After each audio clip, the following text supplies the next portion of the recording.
She has a lot of energy, and so we're kind of just looking to focus her a little bit. She definitely has an excess of love for people, and so we're trying to get her to not jump as much. She gets some anxiety when we leave the house, and we'd rather not have to crate her forever, so we're trying to get her to not chew on things and destroy property. And then there's a little bit of pulling on the leash too. Those are the three main issues.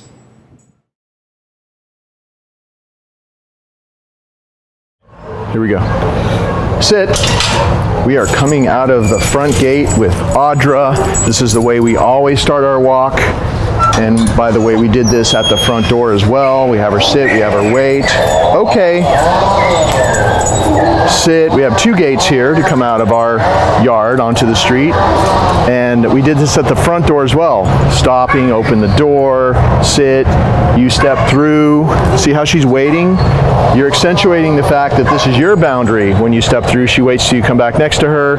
Okay, she walks through with you calmly. She doesn't get to go on a walk unless she stops at all these boundaries before she even gets out on the street. Therefore, she ends up on the street way calmer than before. If you start your walk where she's all excited, she pulls you out through the front door, down the walkway, onto the street, whatever, she sees a dog, of course she's gonna go past her breaking point and lose it if she has any kind of overstimulation with other dogs out on the street, which she does, of course. So if you start the walk like this, it starts with when you put the leash on her before you even leave your house. That's when it all starts, so that when you get out here, okay, and even come to the first curb, sit, which is what we always do. You get out here, she's way calmer, way less reactive because you've been engaging her brain to do things with you, and it becomes a pattern and a habit if you do this every day. Okay, we're gonna even go across the street now. Just shoot me going across the street, walking across the street calmly. See, she's very excitable. She loves to pull and everything, but see how I'm just reinforcing just by tapping her a little bit and walking really slowly. Walking across the street, we did a little sit stay there at the curb. We walk across the street, we have her sit, and we start the walk here. Go. And you start to walk with a much calmer dog, and then we're going to have another dog, a couple other dogs show up and surprise us and show you how she acts on the street now. After 10 or 12 days, I think she's just been with us for that long, just a partial program, and you wanted me to just do what I could do. Come, I don't know what that is, so I'm going to call her away from it. Good. So we're always calling her away from weird stuff on the street, stinky stuff, other dogs, any distraction. Use your come command. That's why she's so much better at it now. You don't do leave-its anymore, or shushing noises, or snapping, or air horns, or whatever people do, because none of those things engage your mind to do something instead. When you say, come, that means discontinue whatever you're doing, turn your back on it, come running towards me, come. So car's coming, so I call her out of the way of the car as it passes by. Anytime you have a reason to use the recall, get her away from a situation, out of a situation, have her turn her back on a distraction, move away from it towards you, and you practice that. So now shoot. So there's a dog coming out of that gate. Come on out. And you see Audra, so turn back to Audra. Oh, she's interested. Come. Call her away. Good. So since this video is to show you how to become the trainer, because, come, I'm bringing her back to you, and show the dog now coming our way, and then actually, Cruz, why don't you go there, and then Christy get behind me, and then you can shoot everything at once. Go there, and see how Audra is. Come. Keep calling her away. Good. And come. So you have the interest, but see how she responds each time. Good. And I have a reward. Why wouldn't she come when I call her every time? The dog's coming really close. Come. Good. So you can see everything, right? The other dog and Audra. Come. So we're teaching you what to do. There's so much going on the street right now. We got people everywhere. We got somebody cutting a tree down over there. It's very stressful. So that's good enough. Stay there. But see how she's not pulling? Come. It's because I've called her back to me so many times in the last 10 days in the presence of distractions, other dogs or whatever it is, that she's anticipating the way it's been going this whole time. We don't have pulling anymore. We have a much calmer dog. You know, just less than 2 weeks is not enough time to fix everything for life, but you see how much can be done in a short period of time if you just handle her a certain way. And see how she starts coming back? Good girl. Always, because she has a jumping issue sometimes when she's excited, always have all the good stuff. See if she looks at that distraction, turns back to me. If she doesn't soon enough, I'm going to say, come, and call her back to me.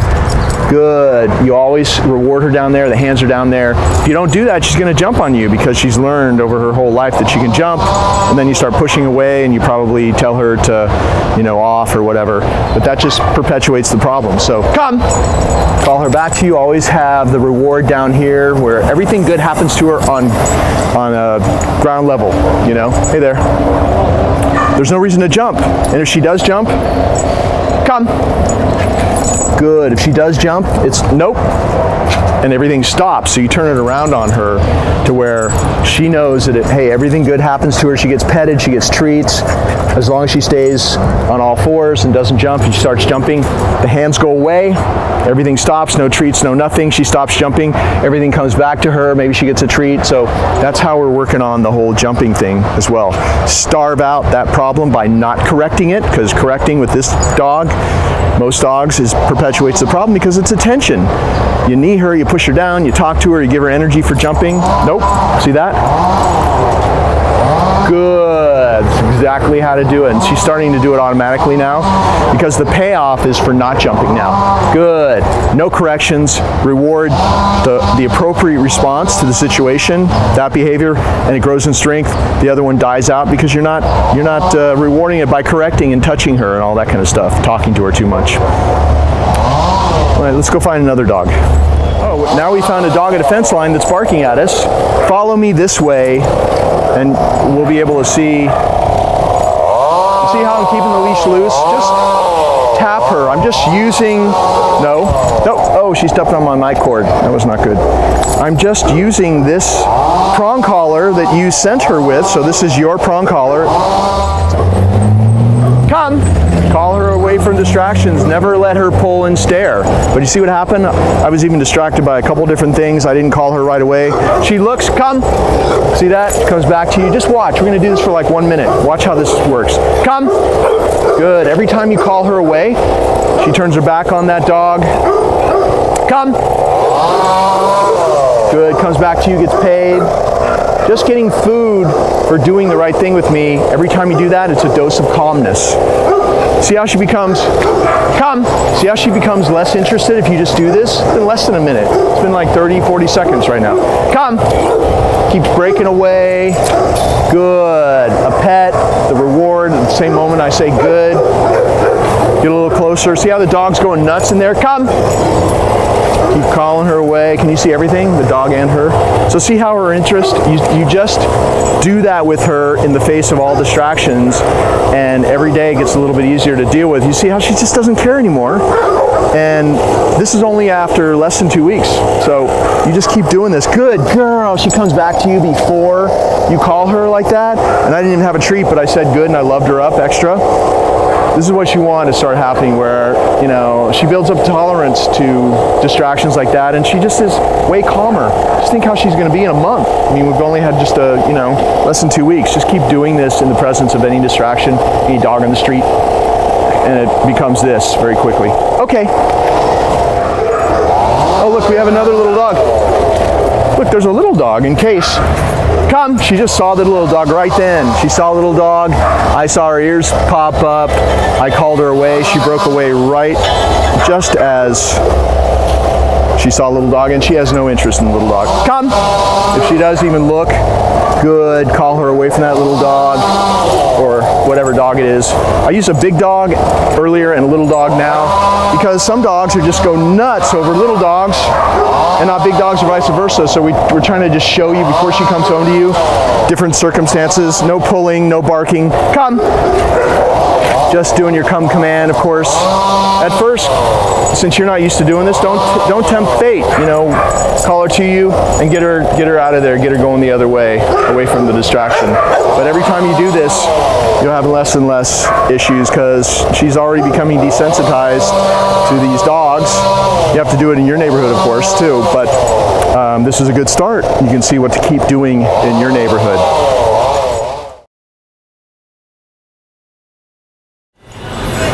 Oh, that dog likes you. She knows you. Hello. She knows you. All right, ready? Okay. Come. Good. So she saw somebody that she thought she knew, or she doesn't know a stranger. That's what it is. Sit. Never met a stranger she didn't like. And I was looking away for a second. She kind of started to get super excited, and I called her away, and I had her sit. And I just want to show you, you know, even though we haven't done as much as we wanted to do because we just had her for a shorter period of time, she's still pretty good. Like, a lot of dogs can't be called away from an exciting situation like that and come on a dime and then be put into a sit stay while people walk past. Nope. So if she breaks out of that, and that was really hard to do. A lot of dogs couldn't do that even after, you know, a lot of training, you know. I mean, I've only brought her here to Home Depot once before. Usually I start doing that at the end of the third week. So I'm just kind of pushing the boundaries right now, just seeing how much she can handle. It takes a lot of focus for any dog to stay in a sit stay while people go past close by with carts and walk from behind and all that kind of stuff. And she's such a friendly dog, and she obviously spent her whole life jumping on people, new people, and people that come home from work and all that kind of stuff. So that's why as soon as I can, with a dog like her, I take her out and start practicing the skills in a real life situation. Hey, right here, sweetheart. See how I drew her away, got eye contact, rewarded her? So a second ago you saw how I drew her away, got eye contact, rewarded her, kept her from jumping, and then we had a bunch of other people come. It was too much too soon. But, you know, watching me do this, the filming of this with her, not quite ready to have success here, but, you know, not bad for just starting this training. She's doing pretty well and calmer than she was before. She pops up, you say no. Really, I wanted to really show you how to do the sit stays. So you've seen her make a couple of mistakes. She pops up, I say no, I reset her. I don't say sit again. I just apply a little bit of pressure like this. I'm not jerking, popping. There's no force here really. It's just pressure. Her butt hits the ground. You release it. And if you have to do it 3, 4, or 5 times in a row, you just do it. You keep resetting her. Nope. And then practicing your little sit stay, which is like this. Just a basic sit stay where she accepts you walking around just like that. And then she's waiting to be released. At the end of that, in a tough situation, go back next to her, eye contact, straight down, good. She's actually looking me in the eyes as she gets that reward. And to let her be free, it's patting on the chest, go, and she's free. And we're gonna wait till these carts pass by. I keep filming. And I'm going to say, then I'm going to say, come, get her back on the clock. Good. You've seen us do the come, recall command and other clips of those dogs. Down. See how she'll go straight down. As you've noticed through all the videos, I never repeat anything.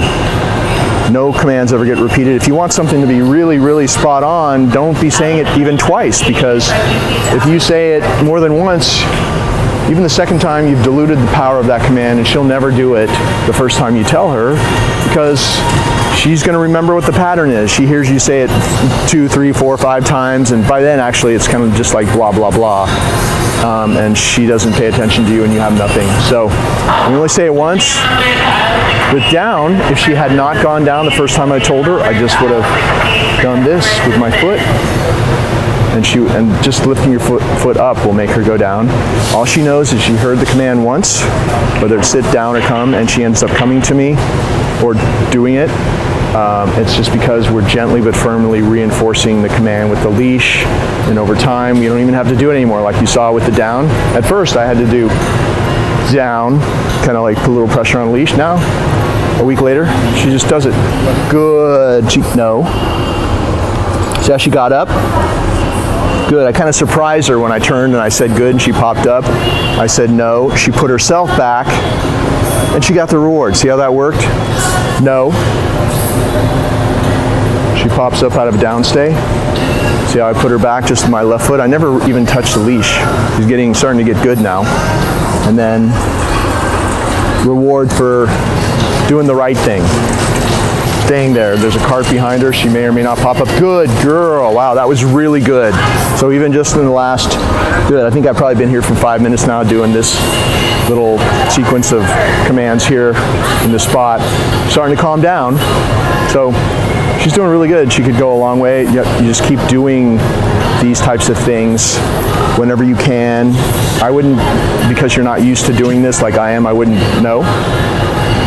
I didn't release her yet, so keep putting her back until you actually release her. But I wouldn't be practicing in intense situations like this. This is pretty intense. And a lot of dogs that have gone through tons of training couldn't do what I'm asking her to do right now.